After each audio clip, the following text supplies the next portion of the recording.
હજી હમણાં જ સાંભળ્યું કે મેકઅપની ઉંમર છે ને ત્યાં સુધીમાં સારા કર્મ કરી લેવાય, કારણ કે ચેકઅપમાં તો કાંઈ થશે નહીં અને પેકઅપ એનું કાંઈ નક્કી નથી.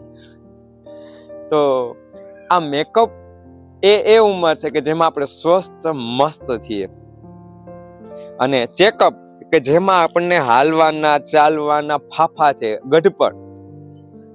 અને આવી પેકઅપ, તો પેકઅપ નો કાંઈ નેઠો નથી, મૃત્યુ.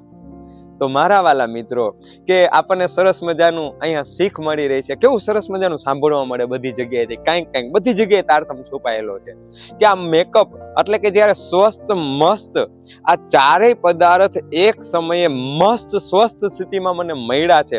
ઉત્તમ મનખો ખંડ ભરતનો શ્રેષ્ઠ કળિયુગ અને આવા સિરદાર સદગુરુ મહારાજ, એવા સમયની અંદર સારામાં સારા કર્મ, જેટલું આપણે સુખ શીતલ કરું સંસારની અંદર, કાંઈ પણ આપણું તન મન ધન ફૂલ નહીં તો ફૂલની પાંખડી જેટલી અપાય એટલી આપીએ.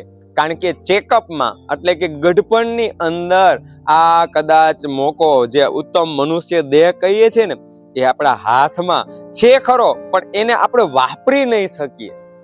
એટલા માટે આ સરસ મજાની આ મેકઅપની, અને એમાં જ્યાં સુધી આપણે વાળ છે એક કે બે ને એને પાછા કાળા કરી શકતા હોય એટલી ઉંમર પણ છે ને, તો સમજવાનું કે આપણે હજી સ્વસ્થ છીએ. એ સમય સુધી જેટલી સેવા થાય એટલી કરી લઈ, કર્મ સારામાં સારા થાય, સુખ શીતલ કરું સંસારની અંદર, કાંઈ પણ હું ભોગ આપી શકું તો હું કરી લઉં. કારણ કે ચેકઅપમાં એ શરીર ઠાયકા પછી કાંઈ નહીં થાય. અને બીજી વસ્તુ એ છે કે પેકઅપ એટલે કે મૃત્યુ, એનો કાંઈ નેઠો નથી. આપણી તારતમાણીની ચોપાઈમાં કહે છે કે તેરી ગિનતી બાંધી શ્વાસો શ્વાસ, ઇनको भी नहीं विश्वास, કેતે બાકી રહે તેરે શ્વાસ, એક શ્વાસ કી ભી નહીં આસ. એટલે પેકઅપ નો કાંઈ નેઠો નથી. એની પહેલા જેટલું આ ચાર પદાર્થ હાથ જોગ છે એને આપણે પૂરેપૂરા વાપરી લઈએ. રાશ્યામાજી પ્રણામ.